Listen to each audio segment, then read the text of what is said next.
Hi, good afternoon, everyone. This is Michelle Silverman Bedell and Leslie Jones. Hi there, everyone.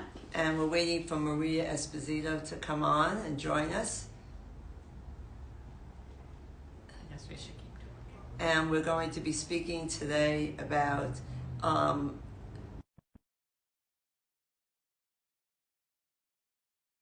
and the opportunities that arise from it.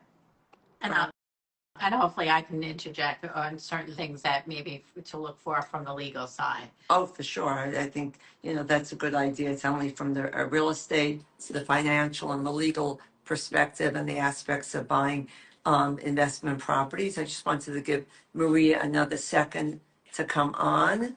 And if not, she'll just join us and chime in when she gets on. Okay, so I think we'll give Maria another second, but I think we should start for those who've joined us today. So really, there are many different opportunities buying investment properties in Westchester, and you really want to look at your goals, your budget, and your risk tolerance. I think those are different, perspectives when you're buying or to consider when you're buying um, Investment. an investment property. So I don't know what happened to Maria, but hopefully she will join us soon.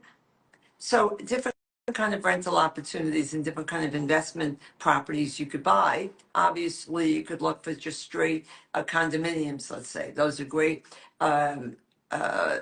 investment properties to rent out because they're easy to maintain, right? There's a building involved or a homeowners association or a townhouse whereby you really don't have to take care of it as much as you would a single family house. In addition, you could also buy single family homes to rent out. And that's been very popular, especially during COVID, when many people were buying investment single family homes to rent out, especially when those people wanted to get out of the city.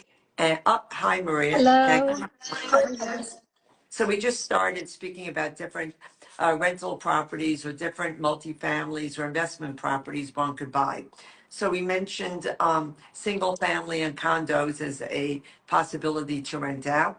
Multifamily homes have definitely become very popular. And in terms of, I could tell you, I'm showing many clients multifamilies, and unless they're using it as an end user, they constantly are being overbid because they're competing with somebody who's going to be renting it, using it for their own use, as well as receiving income from the other portion of the rental property. So they're very, very, very favorable. In fact, because of the inventory is so low in many areas, a client of mine who's only been looking for a single family home asked me to find them a two family, which they may even convert to a one family. So it's a very good investment from many We see perspectives. a And lot of that on the lending side, right? It's really prevalent in the city and in Brooklyn, where you have folks that are going in to buy usually a two family, sometimes even a three or four, and their intention is to convert it to a single family. So one thing for people that are interested or who think they might be interested in those types of properties to think about is that the lending guidelines are a little bit different when you're buying multifamily versus when you're buying a single family or a condo or a co-op, in that they are typically they may require a larger down payment. They might have a higher reserve requirement, meaning, you need to have some extra money, left over after you buy that.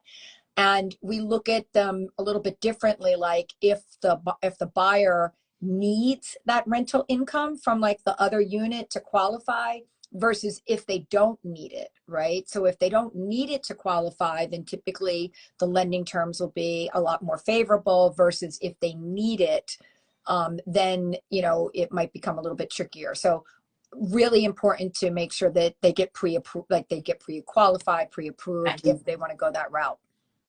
really, also, I think with those buying an investment property who will not be living in there may incur a higher interest rate. Yes. So they have to factor that into their cost, Yes. right? And their Yes. rate of return on if they're looking at for a straight investment. Yes. Also, if it's higher than 4 units, also you got to be aware that you're going to pay the full mortgage Yes. tax.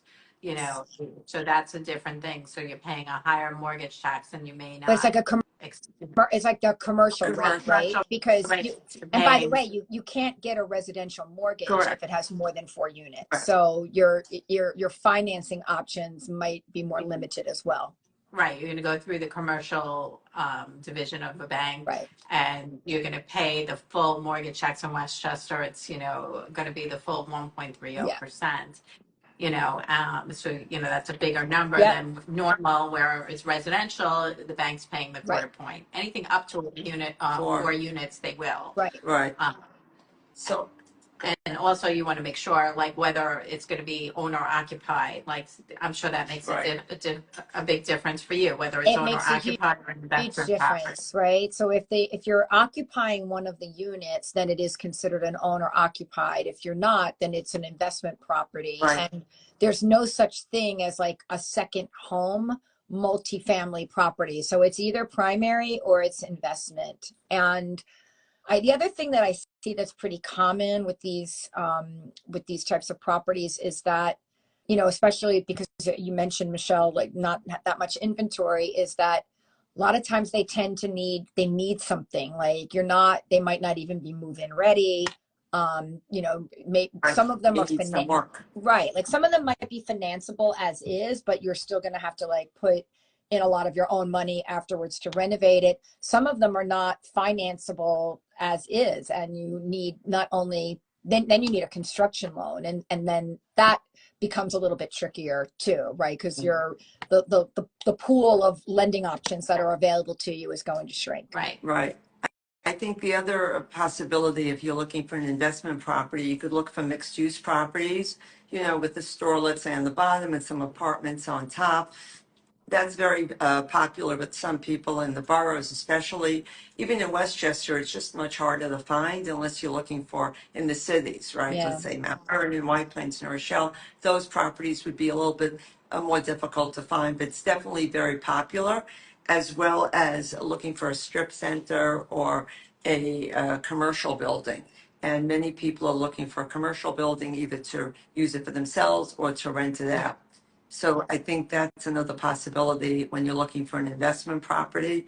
As I think the other thing you should be concerned about is how much renovation one would need, and you have to factor that into your cost when you're purchasing the building. Right. And as you said, many lenders, if it's an FHA loan, they'll require the owner or somebody to do some renovation before they close on the loan. So I think one has to consider all these factors. The other thing I think that's important is the factor about a star.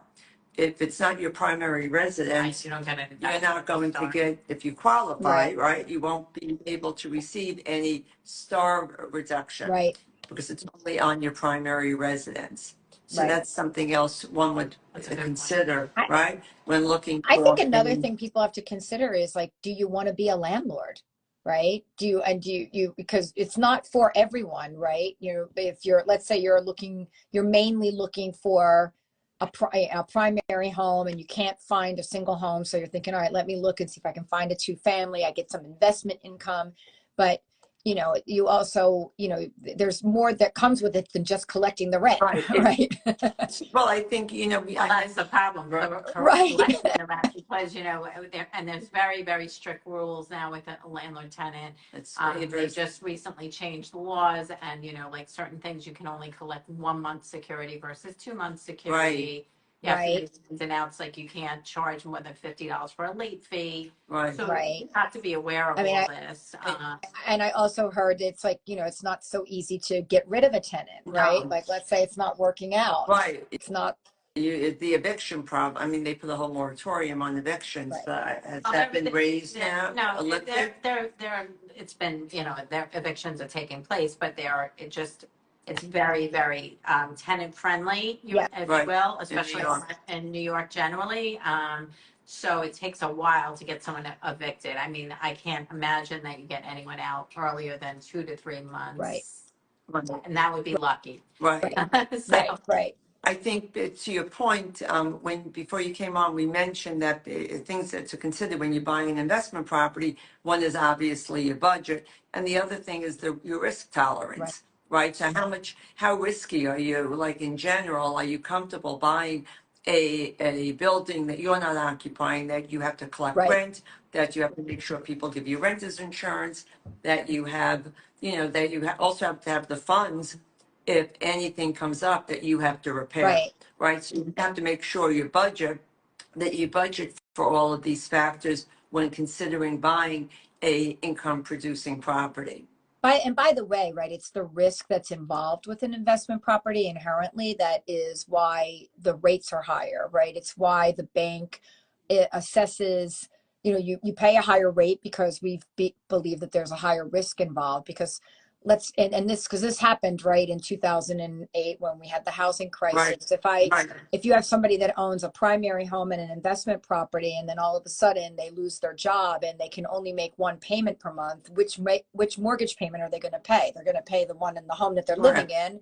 in, as opposed to the investment property. So, but then all of that, right? Obviously, we're giving all of the things to be cautious about, but I can tell you as somebody that does a lot of loans for people who that's their primary source of income, right? In real estate investing, when done carefully and properly, like, you can, it can be incredibly Lucrative. lucrative as Right. well. Yeah. Right. No, obviously it can. I think it's great if you could find these properties. They're not easy to come by. I mean, we have several clients looking at through our office now who are looking for income producing Yeah. properties. I think the other thing you have to consider are really your goals when you're investing. How long do you want to keep it for, right? Right. Or do you want to sell it in 2 years, or do you want to acquire a whole Right. portfolio? So I think it's really important to know your goals when you're going into investments. Absolutely. Yeah. There are also like condominiums that are like specifically Easy. for medical offices or, that are very specialized. And those are, great while you're using it for your business, but when you go to try to sell it, it becomes a little more problematic. So you have to think Right. that through too, because if it's in a medical building and you can't sell it to anyone but Right. someone in the medical Right. field, you got to think about what your goal is. I mean, also with a condominium, when you're buying a regular condo, like the fees can go up, and then sort of you have a rent amount in mind, and then suddenly there's There's some sort of necessity. assessment Right. or an increase. Yeah. Yeah. Then you may have an issue too. Right. So these are things that you have to factor in When you're when you're doing going into your this. budget, for sure. Right, Yeah. right, for sure. So I think that there are many different considerations when you're looking for an investment property. I think we all think it's great to buy it, but I think you have to really consider one's own goals. Your budget obviously is important, and how much of a risk tolerance you have as an individual when you're buying these properties. So, Great. right? Yeah. Any other questions, Maria? Any other comments regarding this? No, I think it's like it's a very on point, like, conversation to have. I feel like I see a lot of interest in that. Always have like a onslaught of applications for people that are buying investment properties. So they are out there, right? But it's like you said, just do that analysis. Right. It's a different specialized area. So you Yeah. want to make sure you're using a mortgage person who's aware and has done a lot of investment property, like yourself. Right. Thanks, So, Leslie. well, listen, we wish everyone a great weekend. And if you have any questions, please reach out to us. We'd be happy to entertain also new topics. If anybody has any suggestions, you can put them in the email. Yeah, DM Thank you. And us. Thank you so much. thank Have a great you. week. Have a great long. We have a That's nice right. long weekend at the bank. So Have a good one, All right. guys. Enjoy. take Bye care. bye. Bye bye.